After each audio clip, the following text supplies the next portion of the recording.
Welcome to the Harris House. My name is Ursula Hatcher. I'm going to start this off by giving a bit of history, even though I know most of you all know the history of the Harrison House. The Harrison House was a boarding house that came around during the Jim Crow time during the segregation in 1942, where a wonderful lady named Geneva Harrison had opened up her home to the black entertainers that was unfortunate to not be able to live or stay on the strip that they actually performed. This is a picture of the Harrison House today. It has been placed now into the Historical Museum, and as you can see, where does it need to go? Our mission is to try to educate the Las Vegas history.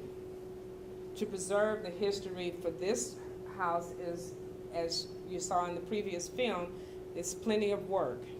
Work needing as to beautification of the outside of the house as well as inside. The general objective, there we go. The general objective of this is to try to get it a campaign, trying to get the message out, to convey the message out to the public and to the surrounding communities. I think this you will share. Yeah, I can sit in.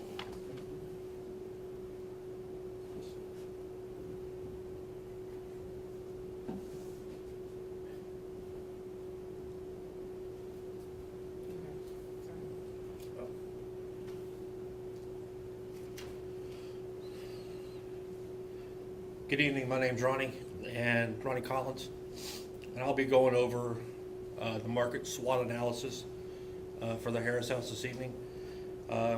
SWOT analysis, we're looking for strengths, weaknesses, opportunities, and threats to help us plan forward.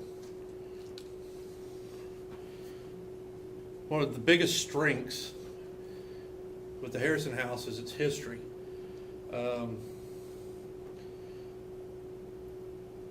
During segregation, Harrison House was a home to some of the most influential and famous black entertainers while they were here performing in Las Vegas.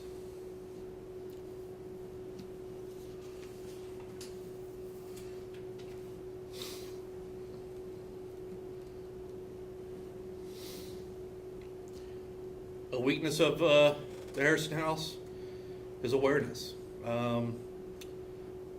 Many local residents and tourists aren't aware of the Harrison House. They're not aware that it even exists, much less its history or its significance in Las Vegas. Another weakness it's facing is funding. Currently, there's no available finances or funding for much needed maintenance and improvements that the house so desperately needs. An opportunity that we see is we can work with other local museums in the sense of creating flyers, brochures, pamphlets, etc., and placing them at the other museums so that the patrons there will see it and gain interest into the Harrison House, much less whether it's the Neon Museum, the Mom Museum, anything that's local and close by.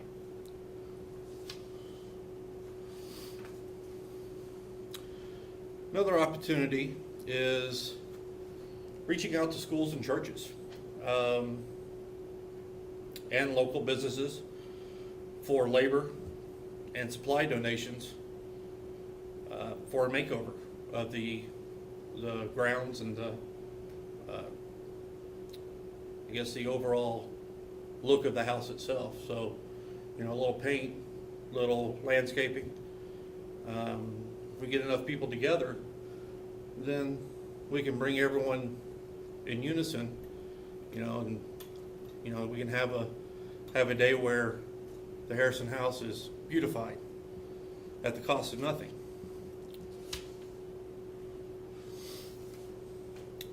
One of the threats we're faced with, though, is its location.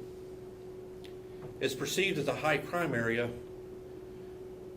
in town, and that tends to deter visitors from coming out to visit. So there's a message there that has to be conveyed that you know, you're safe coming to the Harrison house. You know, you're not going to risk your life coming down to see a piece of history.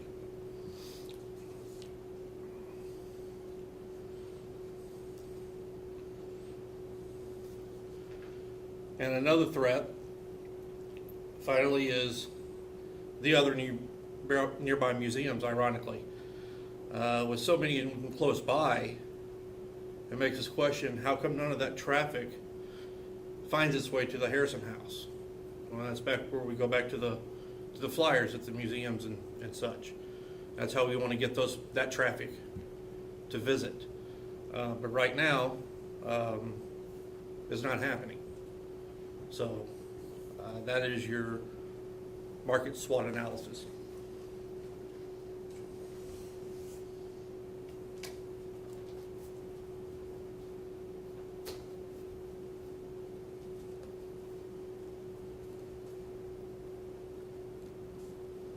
All right, my name is Brian Ramos, and our target audience would be upper class, museum goers, teachers, and like tourists. And in the red section up here would be like the more poor people, the poverty would be less. So that's kind of where the Harrison house is right now. And then over here in the blue section, it's more of a like rich section. So then we would like to put, it'd be a better location for the Harrison house, because we'd be getting more customers, and more people that have more money would help out with like fundraisers and stuff like that, would donate because they have more money. Over here in the yellow section, it's like kind of in the middle of like rich and poor, so it'd be all right location for it, but we would prefer it to be in the more rich location.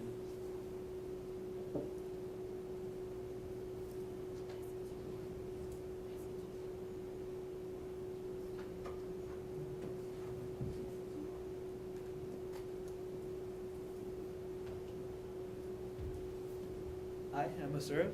Now, the primary messaging of the Harrison House is to preserve the history of the actual property itself and what it did during the time of segregation and all that, but also to provide a path forward for those who want to learn about later technologies and preserve the education, and like just to become a place of learning, if you will. And I'm gonna use the clicker.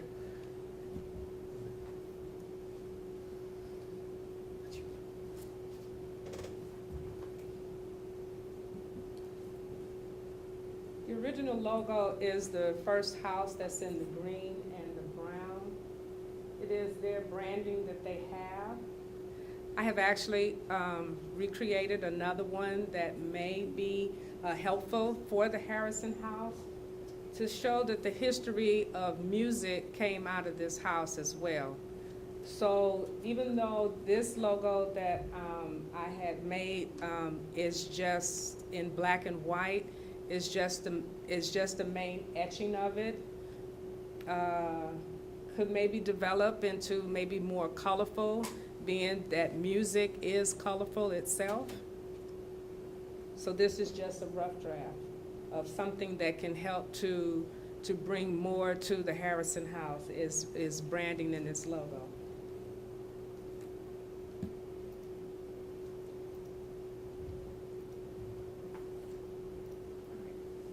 So I'm going to go over some of the recommendations.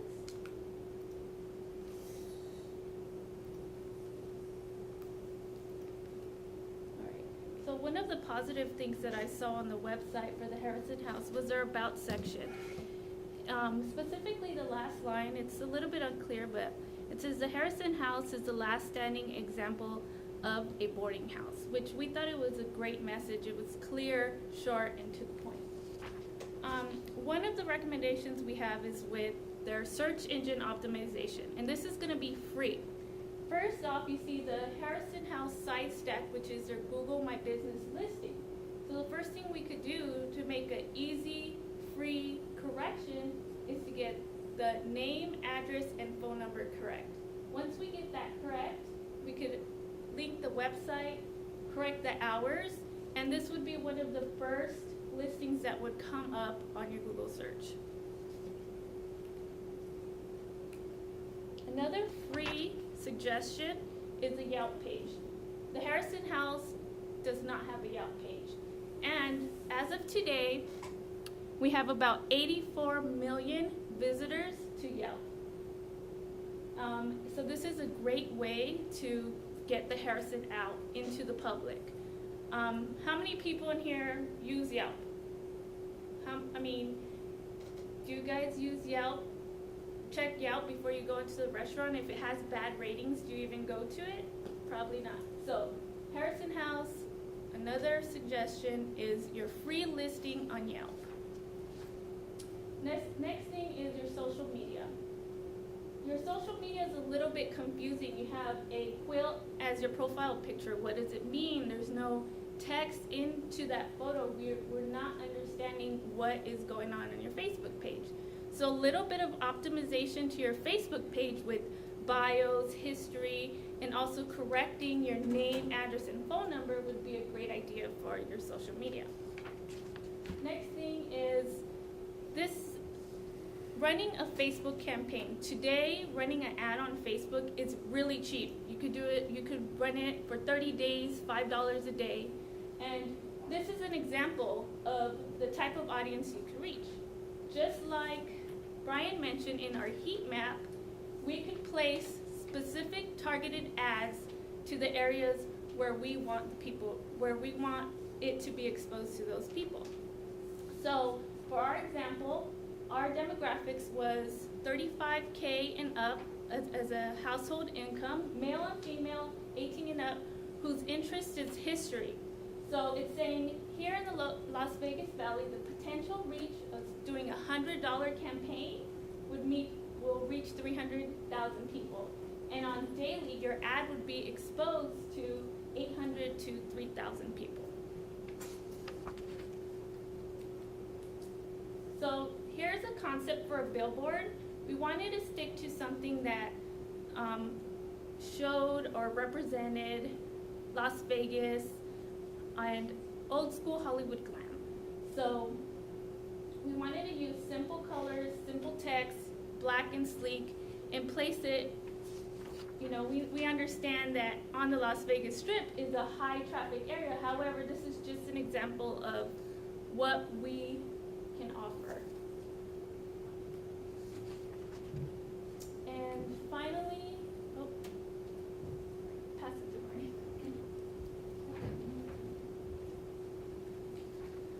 All right, something that the Harrison House can do to get a little bit more income would be hosting fundraisers.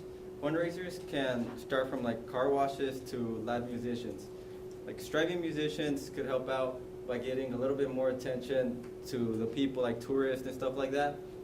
If they would host live musicians, then they would get more attention, more people would come to it, and they could even have fundraisers that comes back into if anybody who goes to it could donate $5 to $100 to whatever they want.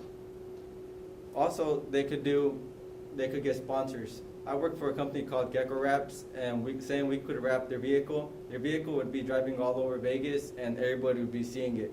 So it'd be getting way more attention than where it is right now, because it's a hidden location, so nobody sees the house that much. And with the car that's wrapped and says Harrison House and grabs a lot of attention, a lot of people would be looking at it. We'd put a phone number on it, people would be calling, and the Harrison House would be becoming known more.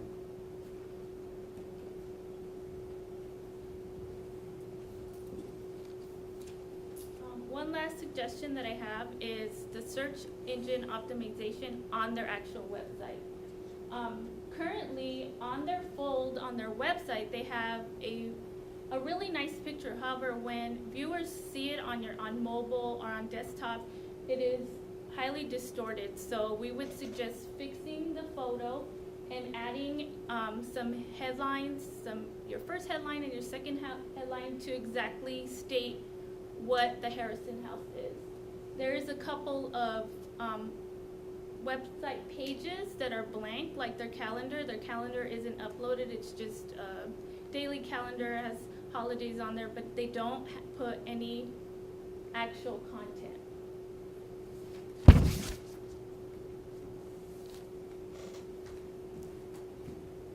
Yeah, back again.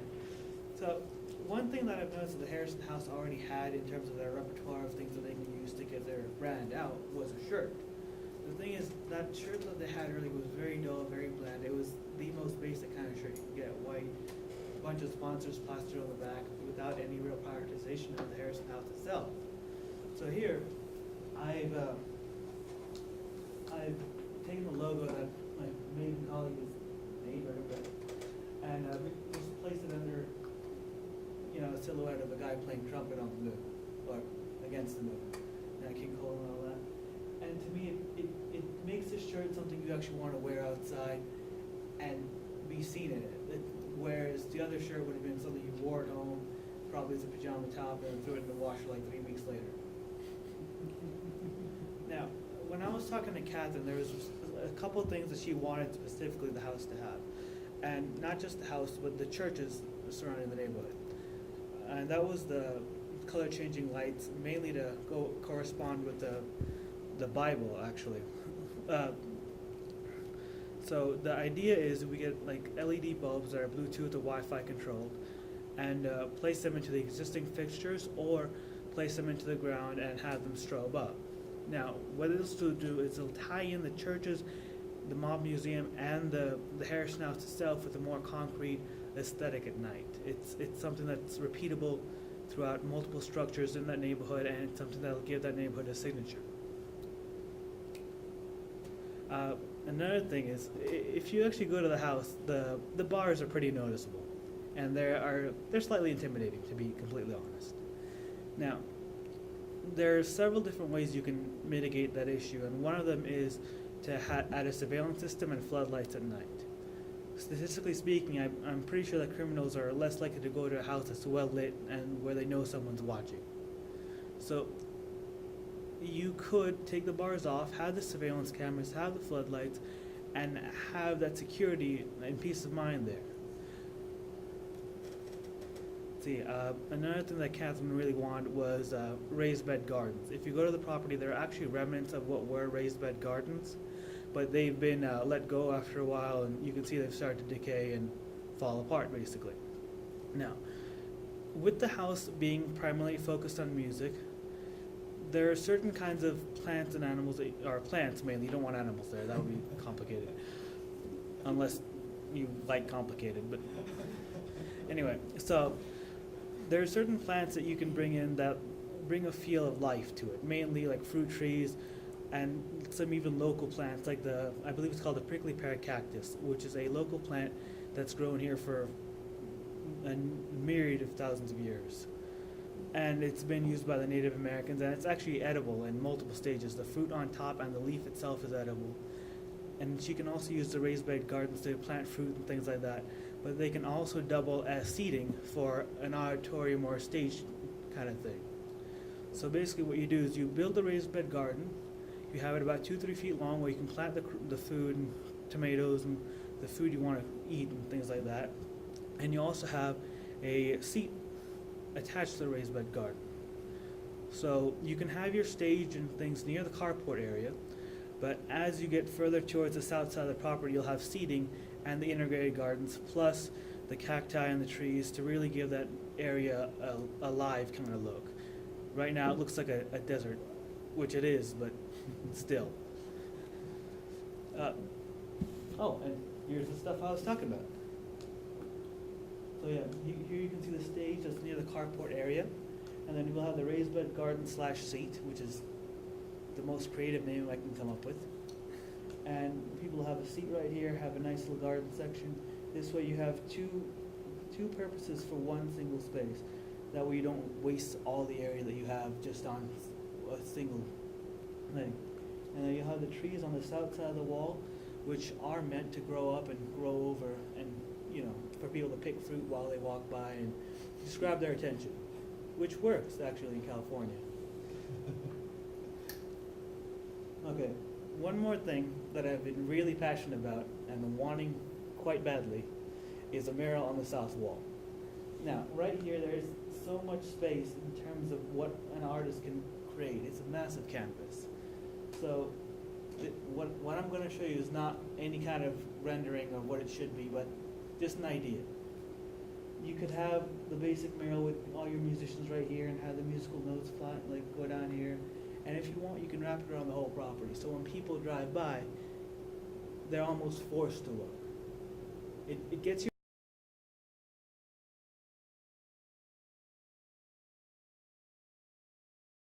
every large wall that's cornering a street. And since there's no advertising of the property itself or as a business, like no Harrison House, come visit here, no website, no URL, it should be okay to go past permitting without any major issues. And as for the budget for all this, wow, that's a lot smaller than I expected. So the solar floodlights, each one of them is about $35, and there's 4 of them. That's one for each major wall and to cover the main entrances and exits and windows. Now the surveillance system can either go anywhere from 140 to 200, let's say 200. Now that system, you have options there. You can either hardwire it in or you can have a wireless system. It can cut down on the installation, or you can have volunteers from a local high school or their robotics club come in and wire some stuff up. I know me, I would have loved to do it. Let's see. Oddly enough, the raised bed garden sounds like the most expensive thing to do, but it's not. If you include paint, which I didn't include in this presentation until now. So the raised bed garden is about $150 per raised bed setup because of the wood, the mulch, the plants itself. It can get up in cost pretty quick, especially when you have to tap into the existing irrigation system and things like that. So it should be about $1,800 for 12 separate raised bed gardens that also doubles as seats. Now I looked into the cost of actually painting the whole house into a separate color change, like they wanted in their artist conceptual drawing. That can run about $2,000. Truthfully, I don't like, the guys I contacted didn't want to tell me the price of the paint compared to the price of labor, which I think is kind of sketchy.